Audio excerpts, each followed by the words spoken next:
ہمارے سامنے آیات کے درمیان یا آیات کے آخر پر کچھ نشانات آتے ہیں تو ان کو رموز اوقاف کہا جاتا ہے۔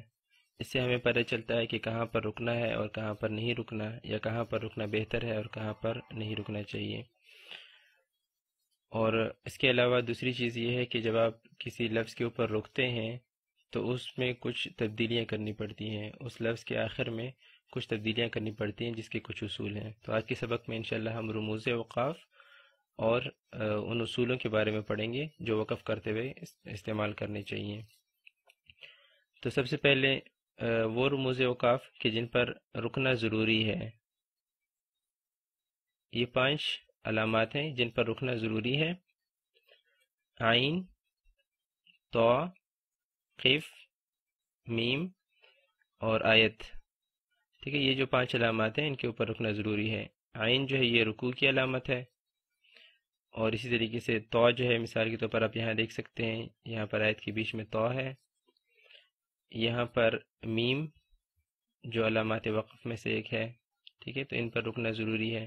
اسی طرح قف عربی کا لفظ ہے جس کا مطلب ہوتا ہے رک جاؤ، اور اسی طرح آیت کا نشان، تو یہ آیت جو ہے وہ جہاں آیت ختم ہوتی ہے وہاں پر یہ نشان لگایا جاتا ہے، اس کا مطلب یہ ہوتا ہے کہ یہاں پر رکنا چاہیے۔ تو یہ جو علامات ہیں ان کے اوپر رکنا ضروری ہے۔ اس کے بعد علامات کی وہ قسم ہے کہ جن پہ آپ کو اختیار حاصل ہے کہ چاہے رکنا چاہیں تو رک جائیں، اگر نہیں رکنا چاہتے تو بھی آپ اس پہ جاری رکھ سکتے ہیں۔ تو وہ جو علامات ہیں وہ صاد، زا، قاف، سل، ٹھیک ہے، اور اسی طرح بعض اوقات جو ہے وہ قد یوصل یا صاد لام یا اس قسم کی علامات بھی لکھی جاتی ہیں، اور ایک اور ہے جیم۔ تو ان علامات وقف میں سے جیم کے بارے میں یاد رکھیں کہ جیم پر ٹھہرنا بہتر ہے، جیم پر رک جانا بہتر ہے، لیکن اگر آپ جاری رکھنا چاہتے ہیں تو آپ جاری رکھ سکتے ہیں۔ مثال کے طور پر یہاں پر یہ جیم کا نشان ہے، تو اب میرے پاس 2 آپشن ہیں، یا تو میں اس کو اس طرح پڑھوں گا من اتقا وَأْتُوا الْبُيُوتَ، تو من اتقا کے بعد میں رک گیا، میں نے سانس لیا اور اس کے بعد اگلا لفظ شروع کیا۔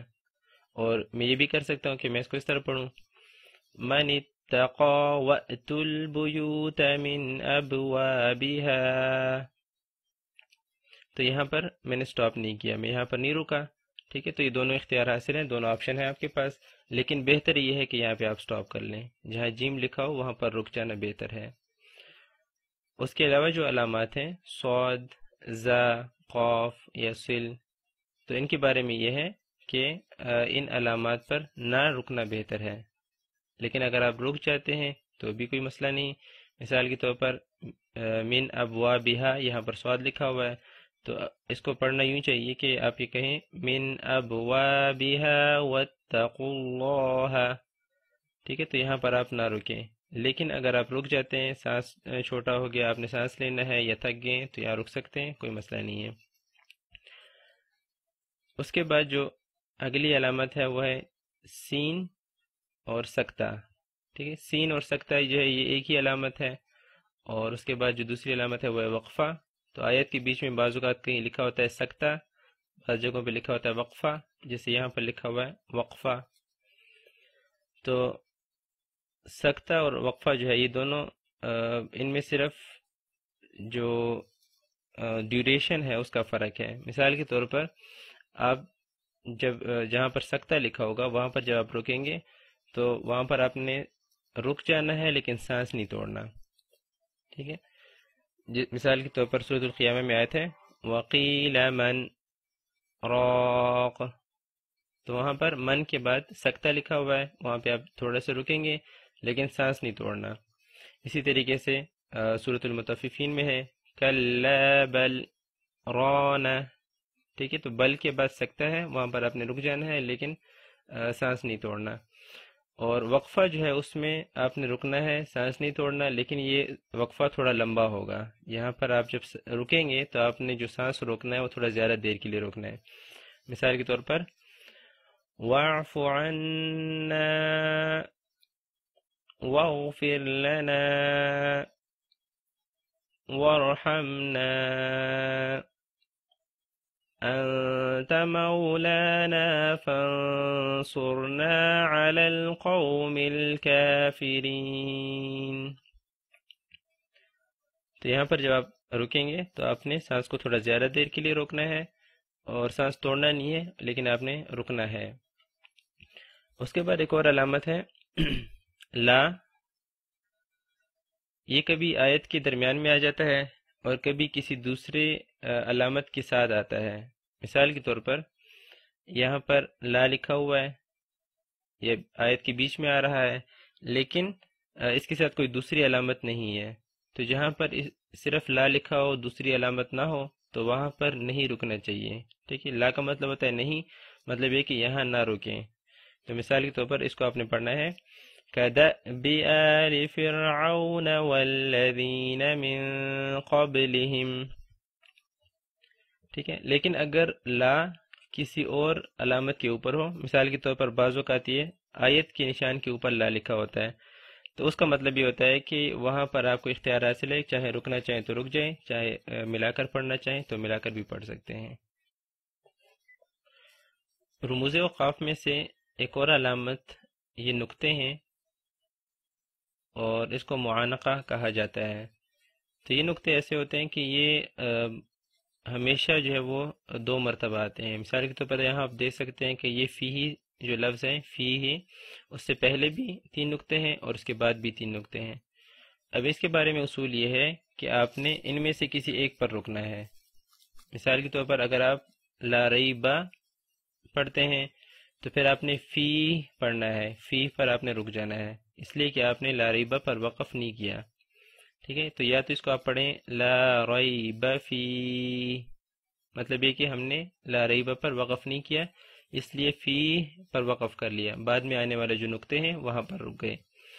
اور اگر ہم یہاں رک جاتے ہیں تو پھر آگے آنے والے جو نقطے ہیں ان پر نہیں رکنا. مثال کے طور پر لا ریب فیہ ھدی للمتقین. اچھا، اب جو ہے وہ علامات وقف تو ہم نے پڑھ لیے. اب یہ کہ جب وقف کریں گے تو وہاں پر رکنے کے اصول کیا ہیں. تو پہلا اصول یہ ہے کہ جہاں پر تا مربوطہ ہو، ٹھیک ہے، یعنی وہ تا جو ہا کی طرح لکھی جاتی ہے، لیکن اس میں اور ہا میں فرق یہ ہوتا ہے کہ اس تا کے اوپر 2 نقطے ہوتے ہیں اور ہا پر 2 نقطے نہیں ہوتے. مثال کے طور پر اگر یہ 2 نقطے ہٹا دیے جائیں تو یہ ہا بن جائے گا. ٹھیک ہے، اسی طریقے سے یہ والی تا، تو اس سے اگر یہ 2 نقطے ہٹا دیے جائیں تو باقی جو ہے وہ ہا ہے. تو اس ایسے لفظ کے بارے میں کہ جس کے آخر میں تا ہو جو ہا کی طرح لکھی جاتی ہے اور وہاں پر آپ نے رکنا ہے، تو وہاں پر آپ نے یہ کرنا ہے کہ اس تا کو ہا میں تبدیل کر دینا ہے، اور جو اس کے اوپر زبر زیر پیش جو بھی ہے تو اس کو آپ نے سکون سے تبدیل کر دینا ہے. مثال کے طور پر اب یہاں پر نطفتن ہے تو یہ بن جائے گا نطفہ. ایسے ہی زجراتن زجراہ. ٹھیک ہے، جب آپ اس پہ رکیں گے تو آپ نے اس تا کو ہا بنا کر اس کے اوپر سکون لگا دینا ہے، زجراہ. اس کے بعد دوسرا اصول یہ ہے کہ کوئی بھی لفظ اگر 2 زبر پہ ختم ہو رہا ہے تو وہاں پر آپ نے یہ کرنا ہے کہ اس کو 1 زبر بنا دینا ہے. ٹھیک ہے، مثال کے طور پر ابوابن ہے تو اس کو آپ نے بنا دینا ہے ابوابا. ٹھیک ہے، اور اس کو لمبا کر کے پڑھنا ہے، یعنی زبر اور الف سمجھ لیں، ابوابا. اور اشتاتن اشتاتا. تیسرا اصول جو ہے وہ ان الفاظ کے بارے میں ہے کہ جن کے آخر میں یا تو پہلے سے سکون ہو یا وہ ان کے آخر میں آ کی آواز آ رہی ہو. مثال کے طور پر انزلنا، ایسے ہی ابقا. تو یہ الفاظ پہلے سے ہی آ کی آواز پہ ختم ہو رہے ہیں، اور ستحت جو ہے وہ یہاں پر دیکھیں اس کے آخر میں سکون ہے. تو جو الفاظ سکون پہ ختم ہو رہے ہوں یا آ کی آواز پہ ختم ہو رہے ہوں تو ان میں کوئی تبدیلی نہیں کی جاتی. اگر ان پہ آپ وقف کریں گے، وہاں پر رک جائیں گے تو اس کو تبدیل نہیں کریں گے، وہ لفظ ویسے ہی رہے گا جیسے وہ تھا. اور اس کے بعد جو باقی جتنی بھی علامات رہ گئی ہیں، مثال کے طور پر زبر زیر پیش، اسی طریقے سے 2 پیش اور 2 زیر یا کھڑی زیر اور کھڑی پیش یا الٹی پیش، تو ان سب کے بارے میں اصول یہ ہے کہ ان سب کو اپنے سکون سے تبدیل کر دینا ہے، سکون یا جزم جس کو بولتے ہیں، تو اس سے آپ نے تبدیل کر دینا ہے۔ مثال کے طور پر ینظرون، تو یہ بن جائے گا ینظرون، اور ایسے ہی تعرفو، تو تعرفو سے تعریف، قرآن، قرآن، ایسے ہی قرآن، قرآن، یا اگر کوئی لفظ کھڑی زیر پہ ختم ہو رہا ہے جیسے بھی، تو اس پہ جب وقف کریں گے تو وہ بن جائے گا بی، یا الٹی پیش پہ اگر کوئی لفظ ختم ہو رہا ہے ضربہ، ٹھیک ہے، تو اس کو بھی سکون سے تبدیل کر دینا ہے ضربہ۔ تو یہ 4 اصول ہیں، اگر یہ آپ یاد رکھیں گے تو آپ کو انشاءاللہ کسی بھی جگہ پر قرآن مجید کے کسی بھی لفظ پر وقف کرنے میں کوئی